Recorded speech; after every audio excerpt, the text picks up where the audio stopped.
Founders Foyer with me, Aishwarya. This foyer is full of conversations, the space where creators, founders, and builders look for all the support and concepts to grow their ideas into products. Shipping a piece of work brings inexplicable joy because there's so much that we can learn and grow every time that we do it.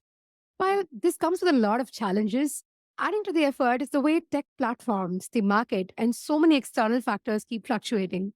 So, how do we get better at our craft, focus on a creative long game, and win against the odds in the internet world? We're going to be chatting all about that. And guess who is back? The one and only Aarthi Ramamurthy, entrepreneur, creator, product advisor, angel investor, and somebody who just dons so many hats. Aarti runs the Good Time Show along with her partner Shriram. And trust me, she has a fantastic lineup of conversations on her podcast as well with creative and tech folks. Their dinner table is so full of ideas. Sometimes I just wonder if it's more than the food that's there. She's currently heading product at Rhythm, formerly also leading teams at Clubhouse, Netflix, Facebook, Microsoft, and also co founding two startups. Hey, Aarti, this is quite an intro and I can go on and on, but like now I'm going to pull you in. Thank No, you so much thank for you. being Thank here. you. Thank you. You're so gracious. Thank you. It's so nice to be back here on the Founders Foyer. Thanks for having me again, Aishwarya. Yeah, it's my pleasure to have you again. And I know we discussed a lot about building products, first time, second time founders. How do you find product market fit? All about that in our first conversation. And this time, Aarti, I thought we could go a little deeper into the creation aspect of things. Like a Yeah. lot of us are inspired by shipping things out, building in public, and it's just so energized by these ideas. But there's also like a lot for us to cover there. And you as a podcaster and also like having your own creative pursuit, I think there's a lot that we can unpack there. So yeah, thank you again for being here. Yeah, I'm excited to get into it. Cool. So let's start with this notion, Arti, that I've generally been finding with a lot of people. For them, creative work gets to be more like a content game because the focus is all around calendar schedules and like trying to measure things, but most often kind of vanity metrics. So, how's focusing on value been very helpful for you? And how do you think this is something that we can adopt as a mindset? It's a great question. I think if you think about a value, say for a podcast as such, like, let's talk about like the creative output first and then like day-to-day Mm, work, startups, that kind of thing. We started the Aarti and Shriram show completely as an accident, right? Like we kind of started it because it was like thick of the pandemic. And we realized that we used to host a lot of these dinner conversations with people at home. And at that time, we lived in Silicon Valley. We would have different founders, investors, just people in the tech circle show up at home and just talk. And it was incredibly valuable for everyone around the room. It was amazing for me. mm, And so that we kind of missed that whole rhythm. And so what we thought we would do is during the pandemic, we said, what if we just made this all virtual? We would just mm, still invite a few people. We'd still have these conversations, but everybody else can sit in and kind of be spectators at this table. And that's kind of how the whole thing started. So we started out in a very kind of selfish pursuit of wouldn't it be nice if we did what we did before, but for ourselves, because we're just sitting at home bored mm, out of our mind. And then from there, I think it just kind of sort of picked up. I think the first few conversations were how to be a good product leader, how to do performance mm, reviews, get promoted at work, like things like that. And we would get all these guests. And then I think it started moving more into very specific topics. I think Elon Musk showed up and then Mark Zuckerberg yeah. showed up. And a lot of those were like very specific conversations around starting companies, going to Mars, AR, VR.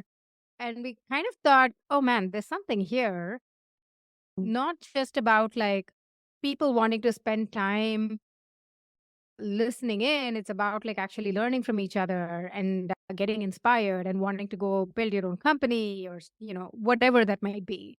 And so that's kind of how it started. So it started as a total accident. But as we started like building this and scaling this, we realized that there's a lot of value here, not just for us, but for everybody else. And we also started going a little beyond just the core tech circuit. And we right. started getting people who are writers, like authors, you know, movie directors. sports folks, fashion folks, Musicians. musicians, and it started kind of like scaling beyond just this core, tech circuit. And tech is like something, I'd kind of grown up with, I'd known all my life. But the other fields, one, it felt like a total imposter, right? We're like, well, we're not sports people, we are not musicians. How are we going to like have a conversations? But you realize that all of these folks kind of have this like commonality in, Mm. if they're very when you interview somebody who's really good at their craft, they are so passionate about it, and the common themes start to emerge. All Oh, this, the focus on learning has actually been a hack for us. It's been actually easier for us to go focus on that than to focus on content for content's sake or just put something out there kind of thing. And so it started as an accident, but I'm really glad like we kind of stumbled onto this kind of journey. right.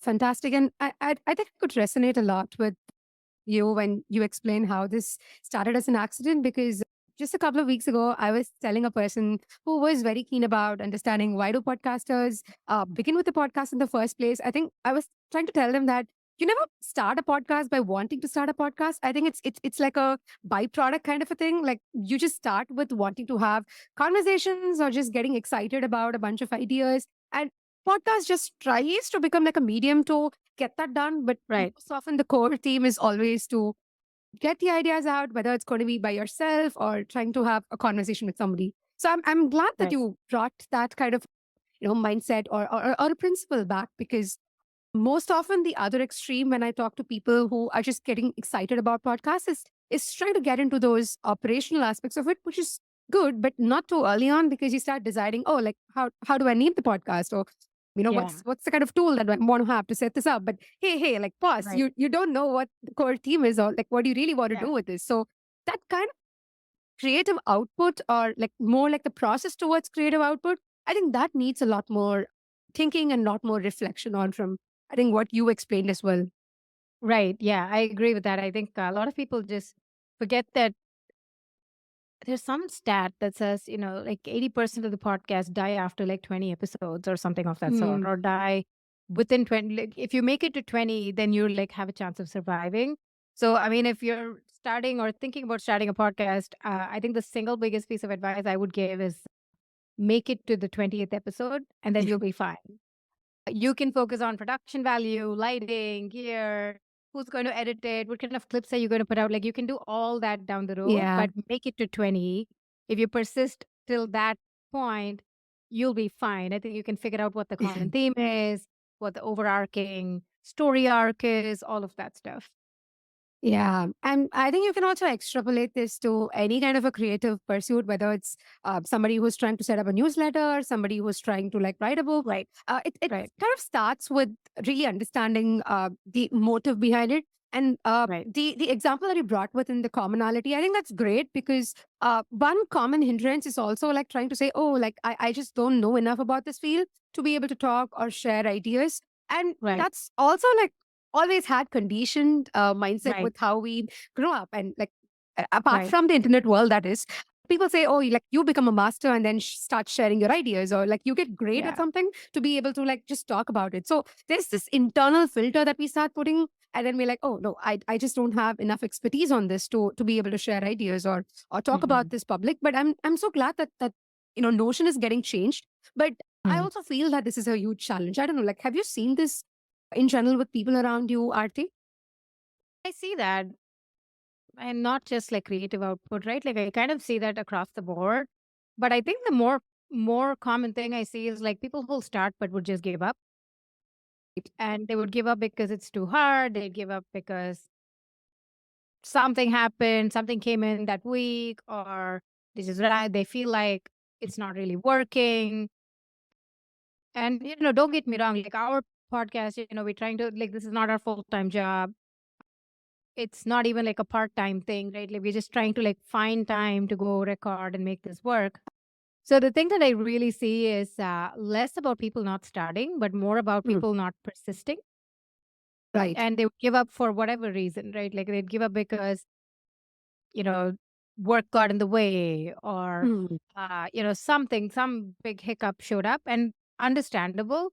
But I feel like if a lot more people just like spent the time persisting, and this is, we're recording this in January. This is the time of New Year resolutions. Yeah.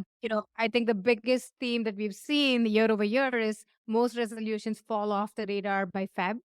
And it's kind of sad, right? Like you spent all this time trying to figure out like what you want to do, how the next year is going to be, new year, new you, and all of that. And then you kind of like give up in 40 days. That just seems such a waste.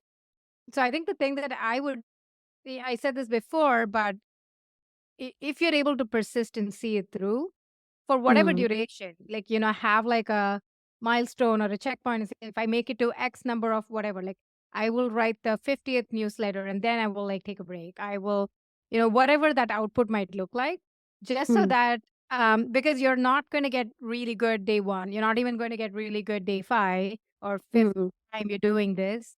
But by the 50th time, you've probably had a bunch of lessons and you're probably kind of there.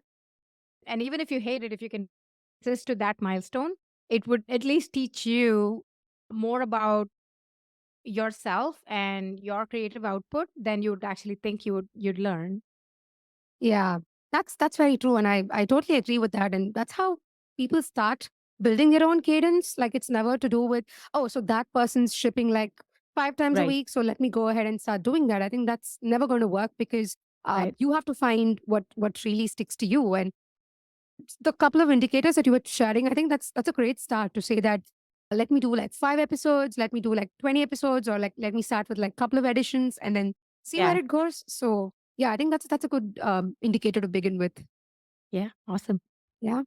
So yeah, you just brought in the whole 2024 aspect, and I can't be excited enough because most people listening to this episode and also the others who are just chancing upon this episode would definitely have this thought about getting started with a little project of theirs, which could be just putting their thoughts out in public, or it could be like writing articles, blogs, videos. And so how to grow the discoverability in the most organic way, Aarti? Because we are at a time where tech platforms is very hard to navigate at times because you don't know how do you measure growth, how do you measure performance. Like things are great one day, things are just going berserk the other day, and platforms are getting complicated and just keep to evolve. I think honestly, the first whatever time frame you're setting for yourself, don't focus on the growth part. Like, you can honestly, you'll figure out distribution, you'll figure out acquisition, whatever, Mhm. your side hustle might be. If it's like a tech startup, if it's like, whatever you're trying to do, I would actually focus on getting it out there, just shipping.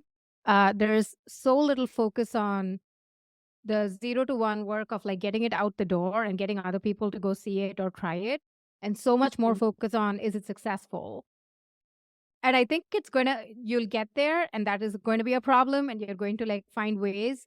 There is no one silver bullet to finding distribution or scalable customer acquisition. You're going to have to find what works for you. You're going to look at like ROI from, I don't know if you're doing ad spend or if you're doing like any other like organic viral ways to grow. There's no like one size fits all kind of approach that is like, here's the secret book of finding Mm. growth kind of thing. But I do think shipping is the first step. And half the time, I think whether we like it or not, the obstacle is it too silly? Is it too stupid? Would people even try it? Would people use it? I don't know, kind of thing. But Yeah. I can tell you the number of projects, both at work as my full time effort, but also as like side hustles, where once you ship and you get it out the door, especially if you're like have the privilege of like being able to build in public, you start to get into this cadence of, oh, I got this customer. What is that person doing? How are they using this app or this product? And what value are they seeking from it? Wait, let me watch that. And you kind of like start to iterate on it. Now you're not the only stakeholder. There are other people you're like Right. responsible for. And it just becomes this really nice virtuous cycle. It's like an upward spiral for you, as Mm. opposed to the downward spiral, which is you sitting by yourself, not shipping anything, not putting it out there, constantly trying to make it better. I will ship when the version is perfect, when this is great, when it is amazing. There's no such thing. I mean, if you have a high bar for yourself, which you should, you're always going to be like kind of cringing about your first version out there. If you're not, then it's not early enough, or it's not. It's a little too late. If you feel like this is like a perfect, great version to put out there, it's a little too late to ship. So the first version that you put out there should always make you feel like when you have people like using your app or whatever, it's be like, oh my God, I can't believe they're like going through this onboarding experience. This is horrible. And you just like slightly die inside. And I've now come to just relish that a little bit because Yeah. it just tells me that I am not the only person out there now thinking about this. There's somebody else who's going to work with me, whether they like it or Right. not. I'm just going to like figure out how to make this work for them. And it's great. Like, it's the most fulfilling thing you can do to have users try something that you put out there, or consume something that you've written, or publish a video that people are viewing. And it's great. So people should just do more of that, without having to think about growth and distribution as the step one hurdle. Right.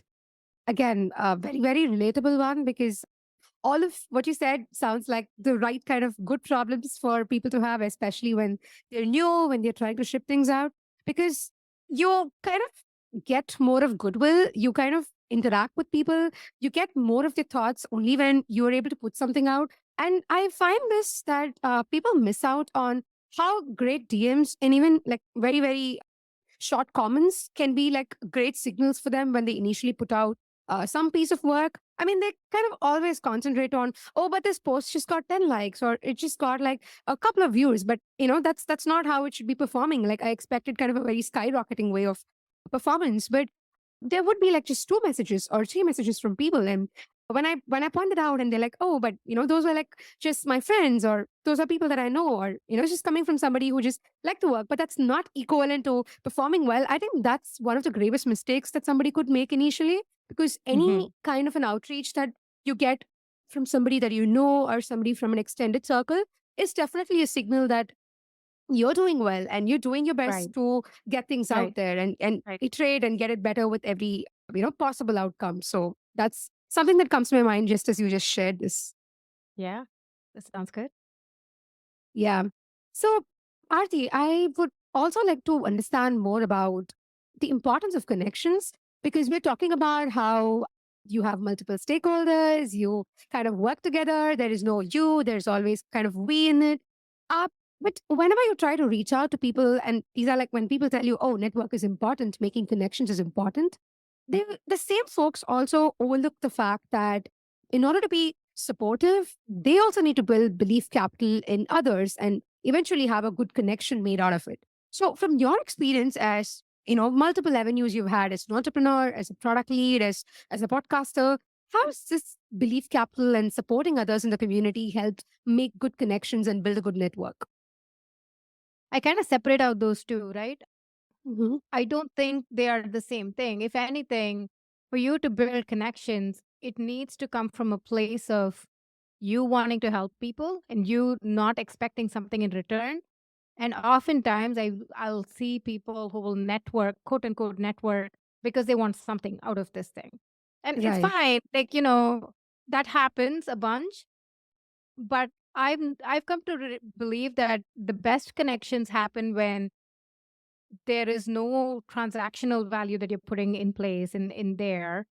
It's really because you are coming from a place of curiosity, you're coming from a place of wanting to help. You hmm, you just want to know who these people are or who this person is. And those to me are like the best kind of connections.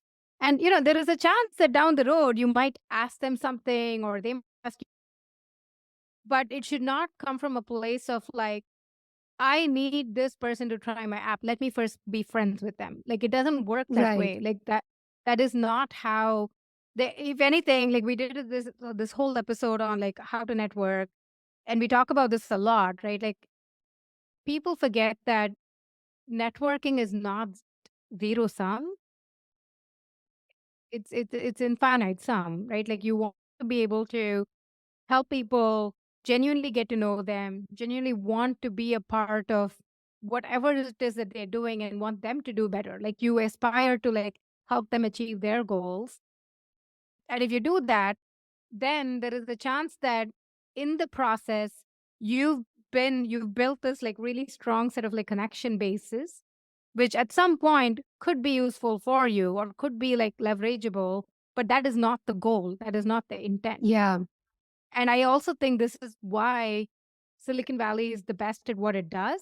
Because when I first moved there 12, 13 years ago, I was kind of blown away with the number of people who would just open the doors and want to meet with me, get coffee with me, want to just connect me with somebody who's like famous or like a big founder or Mm. whatever. And I would be like, why? What's in it for them? Like, why do they do this? And and it is also like, depending on which culture you come from, that's not a pervasive way to think about things. And I think this is why Silicon Valley does so well because people are Mm. so open to be able to open doors and help each other without expecting anything in return. Like, this is kind of the norm. This is what you do. And all this is, and it's not fully altruistic. It is from a sense of, I just want to like put myself out there and help these folks. And maybe just down the road, if something comes out of this, or in the future, if they're starting a company, maybe they'll think of me and I can like write a check or something of that sort. So it's not always like you're doing this fully out of the goodness of your heart, Mm. but there is no like direct transactional value to it, which I think is wonderful. And it's something Yeah. that Shriram and I have like learned a lot from being able to like take that as like a value and imbibe it in companies that we invest in, founders we meet, and just people in general to kind of think of it as networking as a way for you to just understand how people work and less about you wanting value from them. Right. Yeah. No, the biggest reason that I put out that question was also to get this kind of a perspective through having a bet on people and like just trying to be there, trying to be Right. supportive and kind of it like I like this whole aspect of calling it the belief capital because you just don't immediately try to manipulate somebody. Like, there are times that like you said, you reach out because you expect something in return. But most often this is the nicest thing that I've seen. Perhaps I've seen it more on the internet world than I have seen offline, that people are just so ready to start a chat with you, try to co-build a project with you, try to Mm, give you feedback if you're shipping something out. And I'm, right. I'm so glad that you experienced the same thing offline in Silicon Valley by meeting founders and friends. But there's also largely where I come from, and I've seen folks around me say about it. The internet has definitely been a good amplifier in helping people get that mindset that, oh, like you can think about this. It's okay for people to Right. be there out, trying to help you with what you do. So it's great that these experiences blend together. And like I said, it doesn't have to be completely altruistic. Like somewhere down the line, it helps. And we have seen such examples as well, where people who started out as virtual buddies, eventually building something together, eventually co-hosting a podcast or newsletter or whatever it is. So glad to know the experiences. Yeah. Yeah. No, this is something I really strongly believe in. The power of just one, putting yourself out there, and two, helping people without the expectation that they'll do something in return for you. And I think it is magical to shift your mindset into that because one, it's healthy for you to have a sense of, I just want to help people and it's fine if nothing comes Mm. back to me. And also coming from a place of, I'm just here to go learn. And I think that's Yeah. just like, it's a very healthy mindset to be in. Yeah, very true. And in the recent times, I've actually been seeing people tweet about it or share their thoughts Mm. about how a very curiosity led approach to meeting people or even like trying to learn newer skills is sort of helping because you don't start from the Hmm. place of where am I full and where am I lacking? But you start more from, hey, this is interesting. This person's interesting. Let me just start to, just go say hi. It's okay if they don't have time. And that I've also seen it come back to cold DMs because people always ask this question about, hey, but you send out so many DMs and it's not like everybody's going to sit and write for it. Or it's like, they always look at it from a sense of, but you're wasting time. Like just sending a message to them and they're not responding back to you. And like, where is all of this effort going through? But I think Yeah. I've always looked at it from a very different lens is that even if it's like the time that they don't respond back to you or, you don't get a response back, it's always that you led from an angle of curiosity. Hey, like you tried because you were approaching them from the angle of curiosity and someday, and this has happened where they get back to you like after a very, very long time, they still get back to you, but there are cases they don't. But it's Yeah. never the aspect of I did a ping and I got a pong. It's never from that aspect. It's always from True. I was interested in it, genuinely I did it, and like, this is how it went out to be. Yeah. Yeah. So true. Yeah. So we're talking about this learning journey and how could one put themselves out there, learn from whatever they're doing, whether it's side projects, whether it's skills. I'd love to dig deeper into one not so much spoken part in terms of learning, which is to grow one's competence, especially by learning alongside with people of similar or a higher league. And I know, Arti, you often talk about this, that as a creative or a product person, you give a lot of importance to learning from peers or learning from people who are great at their craft, who've been there, like trying to absorb a lot of things from them. So could you share what this kind of a mindset or this outlook to learning could help you evolve to? I mean, it's good. You want to have the beginner's mindset. You want to be able to come from a, like, no matter where you are in your career or your life, you kind of want to come from a place of, I'm going to go figure out, you know, think of like, I'm going to figure out how to Hmm. start a Substack and be able to scale it. I'm going to go figure out, how to put out content, or how do I write an iOS app and like get, X number of people to be able to try it. And I think there is a lot of just, there's a lot of goodness in just wanting to go learn things from scratch, like, just first principles, just wanting to like go learn something from the beginning without having this like sense of, oh, but it's not a competition. It's not that if you build something, somebody else is not able to. It's not zero sum.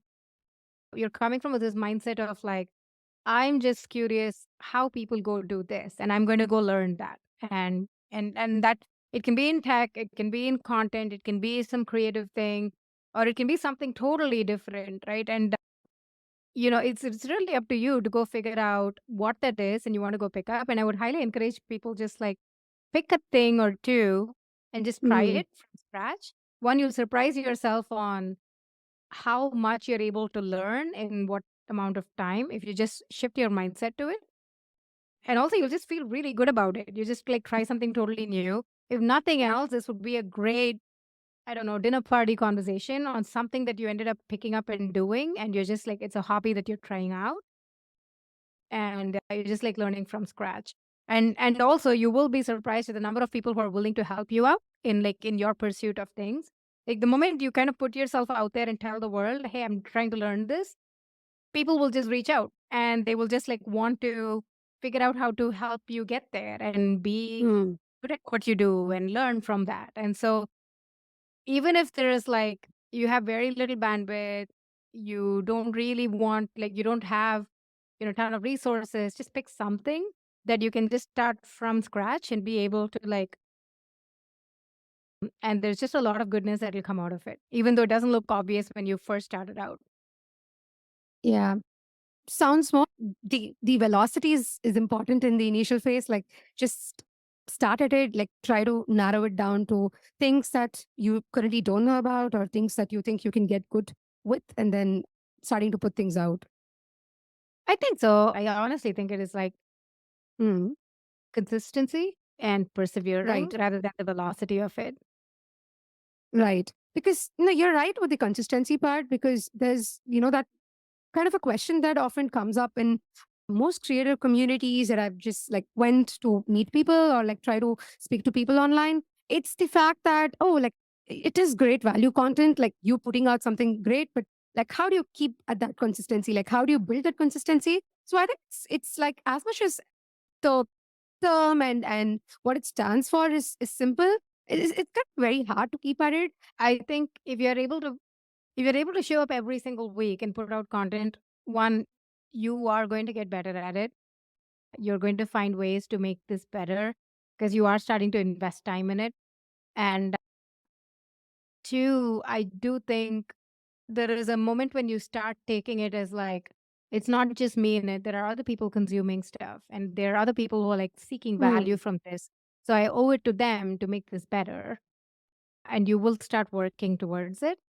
So I do think putting a calendar invite on your own calendar once a week, every week, and showing up and putting content out there, if that's your pursuit, right? Like a lot of people listening to this may not be in the creative space, they might not be working on content, but if it is something that you can stick with for whatever time that you commit to, I think there is a lot of value there. Even at the end of it, if you're like, doesn't matter, I wasn't like really going to like Mm. make this a career or make this a profession or anything of that. Like, you don't have to think all that far out ahead. But all I want to do is every week, I'm going to spend once a week 30 minutes doing something that I have never done before and put that on your calendar and find a way to make it happen. I think there is a lot of value there. Right. And when you start doing a lot of this, like being consistent or trying to leverage the internet, because when you keep doing these things, it becomes largely your identity, and you start building your circles, and you just get at a better momentum with it. So, how to handle the other extreme of it, which is, let's say, there's some negative energy, there's criticism, there's something that's beyond the constructive angle, like beyond the collaborative angle that we've been speaking about. Uh, how do you not fall into this hatred trap that just is too easy, because things can just escalate when you're out there, when you are in your communities? So, how would you say that one should segregate this, and have you had such experiences in your creative journey? Yeah, I think it's a good question. And look, if it was like a bigger, more generous person, they would be like, well, just ignore it, whatever kind of thing. Then there are days when I would just be like, whatever, it's just, and you're putting yourself out there. It's on the internet. You will get people who would like leave a comment. They're probably spending like 10 seconds just typing this like kind of nasty comment. And Mm. you spend a day agonizing about it, maybe more. So there's just asymmetry in just impact there.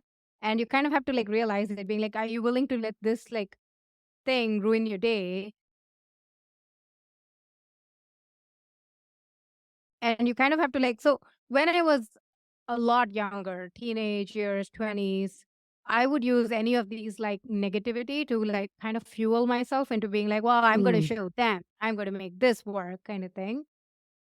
And I kind of feel like what ended up happening was I would always often start seeking out people who are like kind of negative and being like, well, Right. what did you say? Like, did you want to like, did you think I'm not like going to do this? Do you think I'm not good enough? And it just puts you in like a really weird mental state because you're often trying to Yeah. like feel challenged and you're like, wow, come at me kind of thing. Becomes And counteractive kind of thing. Yeah. yeah, I mean, you're supposed to be doing the opposite, which is like, you kind of let these people chill because it doesn't really matter. It shouldn't be affecting your psyche, but you can't help it. If anything, you're like trying to, it's like a heat seeking missile. You're like trying to gravitate towards these people who are just horrible for your mental health. And, Mm. I just let that just like destroy me, being like, oh, these people, I'm going to show them kind of thing. And then at some point I was like, why do I care about this so much? And I have this like really excellent leadership coach. Her name is Katya.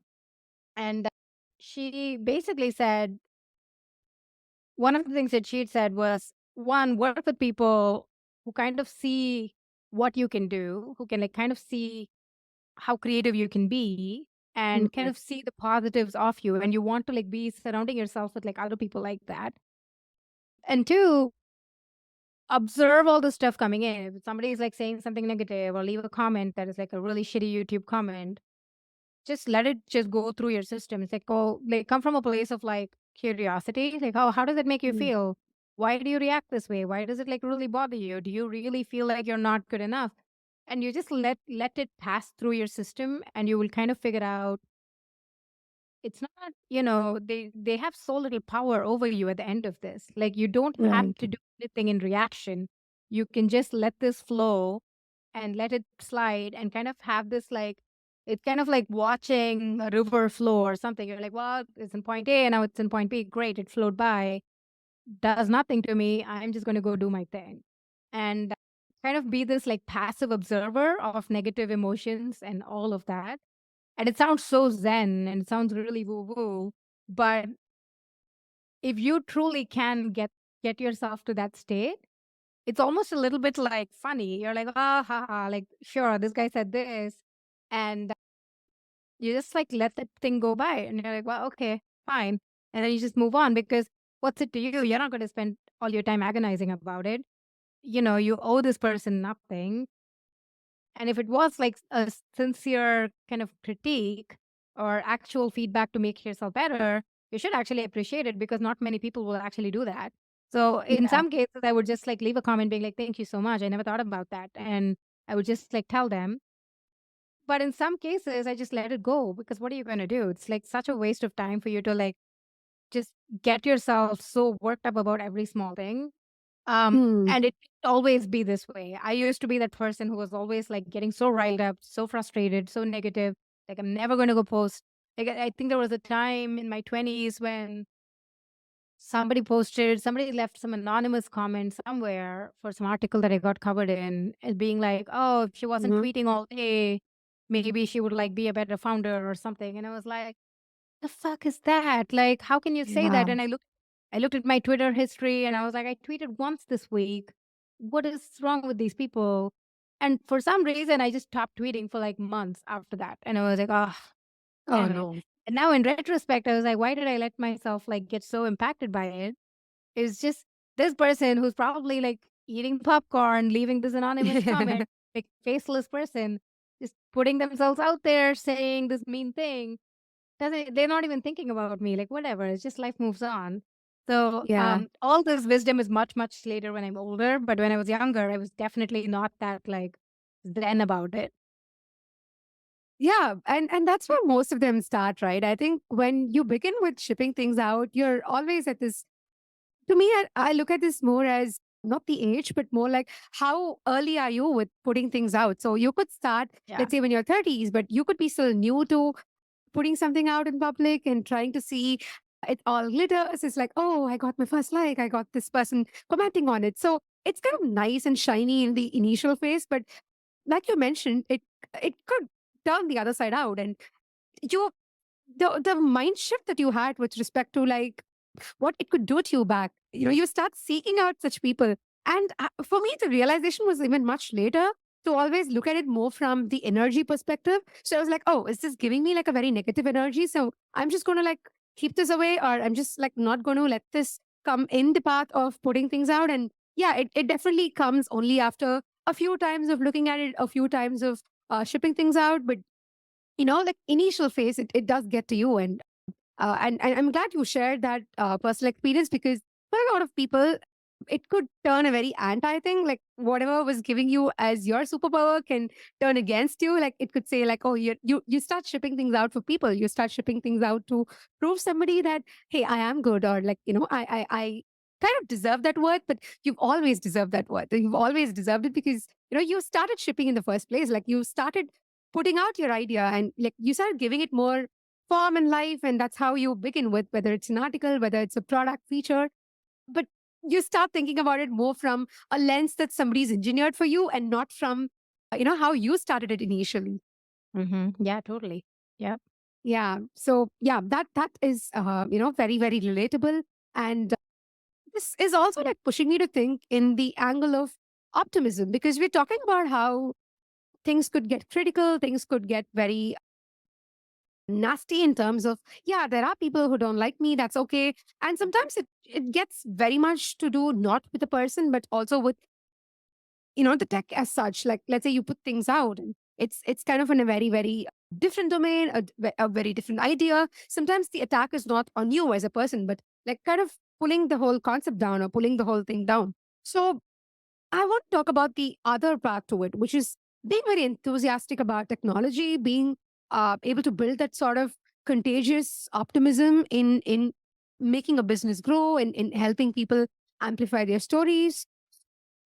If somebody is not from a very regular background, or somebody who does not know how to follow this kind of an optimism or create their own route, what examples would you suggest? Because I know you're a person who did that. Like you started things out in a very simple way. You kind of, at the point in time that you kind of built a lot on every level of optimism that you had in time. I just think you just are. Like, you're living in possibly the best point of time, in the history of the world.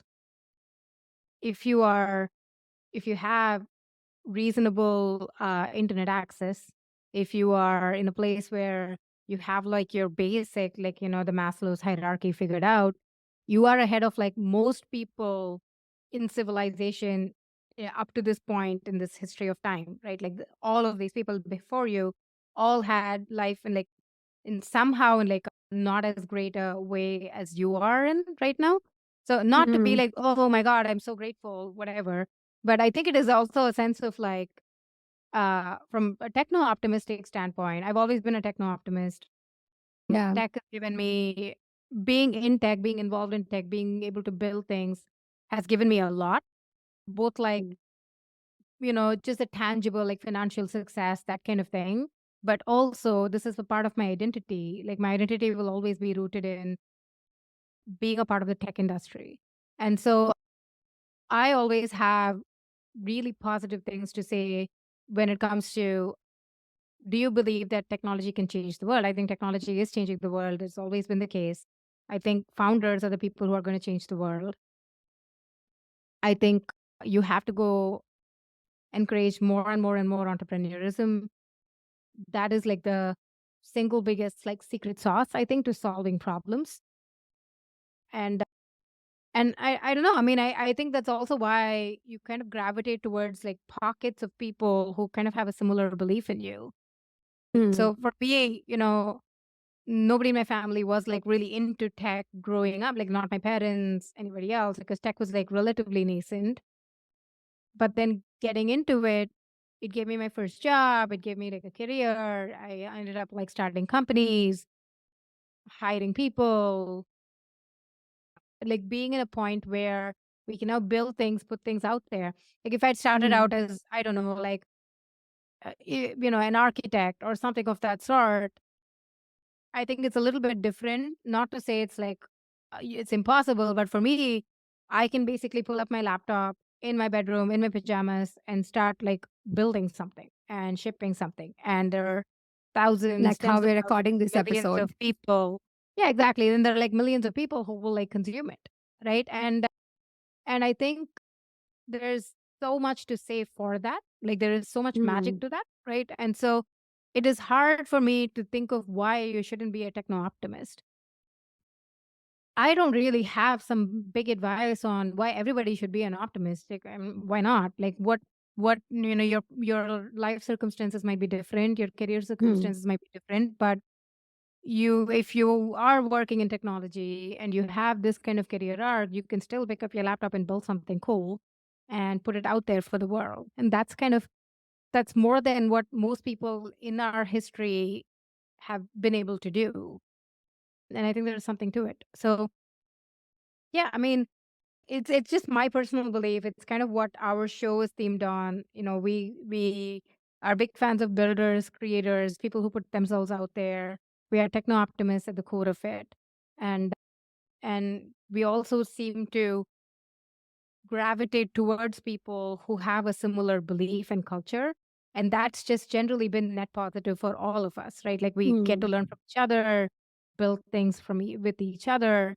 And it's just like a healthy community of people who are all about acceleration and about belief in technology being net positive for mankind. Right. And to me, as you explained this journey, it also sounds more like how being an optimist, not just from a very like, oh, I want to be an optimist kind of a work optimism, but just trying to have that belief in what you do and in how you build it and how you connect with people is also serendipitously helping you meet more people of very similar kind. And Mhm. I think that's what leads to communities or circles as well. And getting back to what we spoke on connections and trying to have a very infinite sum game with being able to interact and help people. I From your story, I could see how that rooted on to you taking a bet on new founders, like trying to be an angel investor, trying to bet on their ideas, trying to work with them. And that with same thing with Shriram and same thing with a lot of other people that you know, where you just don't stop at it because optimism is helping you grow your path or help you grow your project, but you also start reflecting that on other people. Like eventually that leads to another side of the story where you start growing that and you start helping people. see that they could also be optimistic about their own self and also like beyond. Yeah, yeah, totally agree with that. Right. Cool. So I think one of the last, things that I would like your thoughts on is we're speaking about the collaborative work and how it's important to sort of support each other, respect to building own projects or trying to take inspiration. I think having personal monopoly is very important because as we speak, it's more like, oh, I know Aarti because she's known for this. I know Aishwarya because I've seen her do this. I know ABC because they do this. So in what ways can one get their individuality at the same time also inspired by people around and like trying to build their own sense of taste and trying to get inspiration while also having their own track or own individuality to doing things? Mm, I think Mm-hmm. for me, I do things that feel authentic to me. I do things that I know I'm good at. And if I'm an expert at it, I want to be able to talk about it. If I'm not, then I would just listen and hear other people talk about it. But it's so much better to operate from a place of authenticity because at least like in your like even if nobody else can catch on to it, you feel internally that you've done the thing that you're the best suited for, or what Mm. you've taken your skill set and have done something with it. So for example, 10 years ago I would have probably not been able to speak about angel investing. Mm. I hadn't really angel invested much, wasn't really in the game, so to speak. Now, I think I've been angel invested in like 40, 50 companies, and it's given me a lot of perspective to go look at, one, just what I look for in companies and founders, that kind of thing. But two, what I've learned watching people build things, not just like my own startup, but like having seen other founders succeed or fail or like have to make hard decisions, all of that. And so now I can confidently go in and say, I'm an angel investor. This is what I've learned. And that if I like put that Mm. out as a content, that would work, right? Like because it comes from a place of authenticity. And so I kind of look at it as like it doesn't have to be unique. I'm sure there are lots of people who Mm. like talk about it, but my point of view is valuable, if nothing else, to me, if to no one else, but to me, because I know that this is coming from a place of actual experience of like doing it and being in the game. And I would just lean with that. Like, I think a lot of content creation, I think people start out being super authentic and then they start getting into this like rat race of Yeah. like, I just want Yeah. to get more views or get more clicks or get more followers or whatever. And sure, that's fine as like like you want a milestone, you want a metric to go measure how successful you are. But if you're not authentic, then people will see through it. Like at the end of the day, people just understand what you're able to deliver as value versus not. Right. Yeah, I think the last part of what you were saying is something that, people notice these days about, oh, this used to give me like a lot of energy. Like I started out with, these topics because that's the most information that I Right. know and I could also learn with. But it slowly goes down to like, I mean, to bring a very relatable example, I was talking to a fellow creative person and, she was trying to talk to me about how she wanted to start a podcast or she wanted to do something with a couple of ideas that she had, but she was also on the bench of like, hey, but I'm interested in these kind of topics, but it's not really the ones that go well with the audience. I mean, like the audience is kind of expecting something different, like they want these kind of things. I don't know, like how do I balance it out, because I don't want to be doing something for them, but at the same time, this is a geography that's going to listen to me. This is the set of people who are going to be giving me feedback. So I'm more at a loggerheads here because I want to be doing something that excites me, but at the same time, I see this is not really sticking well. So it's kind of more like a chicken and egg kind of a problem because you have to start somewhere, but you also know Yeah. that you need the other part. Yeah, no, I see that. And it's a tricky balance, right? Like you can't just like put out your own like, oh, I'm very good at these two things and this is all I'm going to go talk about. You kind of have to Yeah. go figure out what that balance looks like. I think my hack has been, there are two of us. There's both me and Shriram. So our skill sets are like somewhat complementary. So that works out.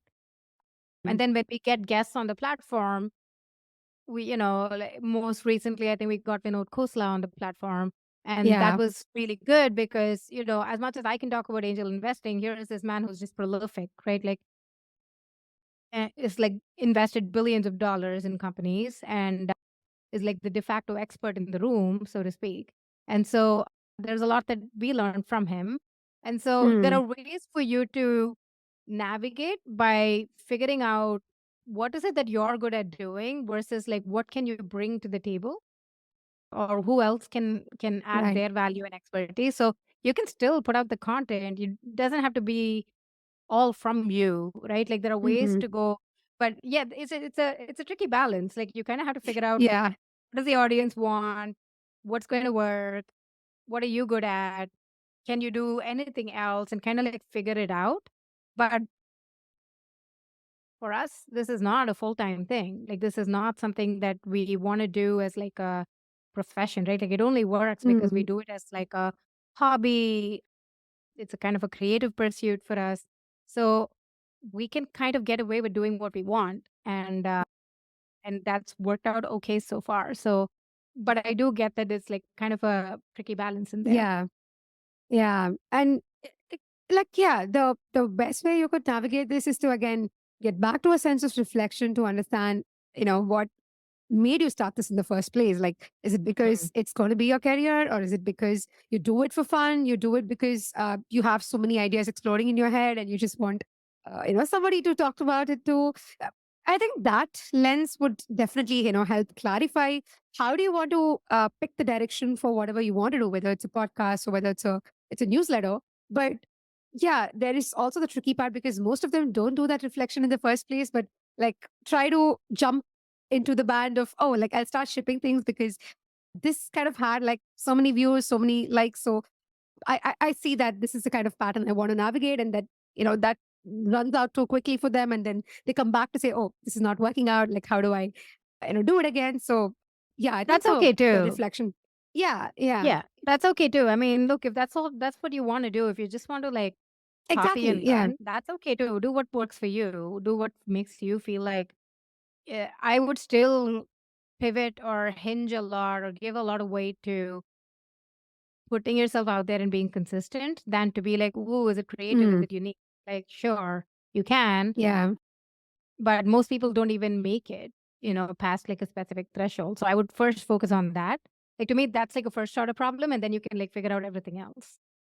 Yeah, more like a very product-led approach to your side hustles as well, because you try to figure Hmm. out, like, I want to do iteration. I just want to like figure out where it sticks with me. Like, why am I supposed to do it? And then you learn your path along. Yeah, Yeah. Yeah. that sounds good. Yeah, yeah. And but there's like one pattern across all of these, which is like a lot of self-reflection, like a lot of like thinking about what makes you do this. So I think that still stays to be consistent as much as so kind of ideas you put out. So cool. Aarti, I would love to have this as one of the last questions for us, which is more like a rapid kind of a question, because I would want to understand what are some unsaid truths or kind of like raw thoughts that you go by, the ones that needn't be very conventionally accepted by people, or you've always found this to be a very strange thing that only you've believed in. This is something like that, more from a tech folks perspective. I did say this recently, and it seemed to resonate with a lot of like first time founders. When I was a Hmm. first time founder, one of the things that I would do was to always be like when I would get into a fundraising meeting or a recruiting meeting or something of that sort. When people ask me questions about the business model or how would you make this work, that kind of thing, I would always be like, oh my God, they're putting me in a spot. I have to like get back to them. Like I have to like prove that I can one up them. This felt like I felt like I was coming from a place of I need to prove to them that this is like a competition and I can like get ahead kind of thing. Hmm. But over the years, what I've actually realized now, having been on the other side, where as an investor, when I look at this and say that was like such a terrible way to go think about it. It's like such a bad mindset. I think the mindset I should have had and I have now, and I talk to founders a lot about this, is to think about it as you are the expert in the room, right? You are the Yeah. person who knows the most about this business, like it's your company, it's your startup, like no one can take that away from you. No Hmm. investor, nobody else, even if they decide to like not write a check, or this person who you're trying to recruit decides to not join you, it still sucks. Like, I'm not going to say no, but you are the expert in the room, right? And so you should come from a place of probably trying to educate people, or coming from a place of like they are curious and they want to know how my product works or my business works, or why they should come join me. And I am the expert who's going to go tell them, right? And it's like a slight switch, but Yeah. it is to me, it gives me a lot more confidence as I think about just Hmm. day to day scenarios where I'm like, no, actually, I know this, I've got this kind Yeah. of thing. And so I try very hard to like take that advice for myself. And it's not really a hot take. It's just more about like what I see and how people present or pitch or talk Hmm. about it, where they kind of look at it as like, did I answer your question kind of thing? And it's Hmm. less about that. It's not like a game that you're playing. It's not a Q&A session. It's really more like Yeah. teach them, tell them, educate them, because you know this better than anybody else. And they are coming from a place of curiosity. And I think that Hmm. mindset shift is like healthy for you. And it's, I think, healthy all around, for you to just think about how you want to build or scale your idea or content business or whatever that is. Absolutely. That's a fantastic point. Because you're not approaching it from the angle of defense. Like, you try to Hmm. automatically safeguard yourself to say, oh, like, and I'm saying this because often as, PMs and product folks and founders doing this, you run into this cycle and like you just don't realize you run into it. But when people start asking you questions, you're immediately like, oh, like, why did I think of that in the first place? Or, oh my God, now I have to convince them. So this is oftentimes what you run into, but the shift that you're talking about is a very interesting one and kind of very nuanced because you start thinking more from the angle of, oh, like I know this and I'm going to start explaining. And I don't remember this podcast, but very, very similar thought that I happened to hear. I think it was one of a leadership coach kind of a podcast. And this person was trying to give a very anecdotal example, like trying to say, you are like the tour guide to a garden. Like you start taking people through and then you try to say, oh, like, did you look at this? And did you look at this kind of a place? This garden's known for this. More like if somebody's going to come and say, hey, I'm stuck and I don't know the route. You just Hmm. don't push them away. Like you try to say, oh, don't worry, I'm the expert here and I can take you through these many routes and like these many things that I can That's show you interesting. along the way.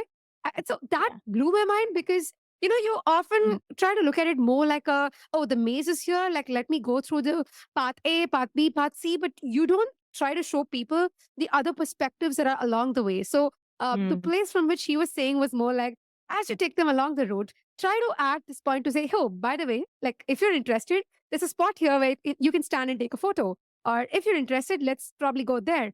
And when you explain this, I could only like immediately map it with this concept because then you start to put yourself in the Right. center and say, I know about this and I can handle this, I can navigate this. So Yeah, yeah, like, that's a great way fantastic to point. frame it. Yeah, that's a great way to frame Yeah. it. That's amazing. Yeah. Yeah. Fantastic. Yeah. Awesome. Thank you so much, Aarti. This has been a great session because we went a lot into the creative aspects, more around thinking, mindset, and it's like very refreshing as much as, we speak about products and very traditional route of Yeah. markets and shipping products. So I'm Yeah. glad that you're also like trying to find your journey with the Good Time Show, which I'm a huge fan of. And I keep telling that to you and Shriram every often then. But yeah, all the best with what you both do. It's fantastic, and let's bring out more positive, vibes and more good pointers to think about for everybody who's out there, and wishing for more people who listen to this to start shipping things out and just find joy in that. Yeah, I mean, yeah, that's it's a great note to go end on. I think it's given that we are right in the beginning of the year, um, get yourself out there, put yourself out there, just do stuff, ship things, put a lot of focus on just shipping and all the good things and being consistent. And I think all the good things come from that. But thank you so much for just finding time and just making this whole thing happen. We're in different time zones, different countries, so thanks for all making this all work. And I'm a big fan, so I would love to see how this episode turned out. Thanks for having me as a guest. Oh, that means a lot. Thank you. And coming from you, it definitely means a lot. So, yeah, I can't wait to put this out. And ending on the note that people ship more projects together this time. So, yeah, thanks, Aarti. Yeah, sounds good. Thank you.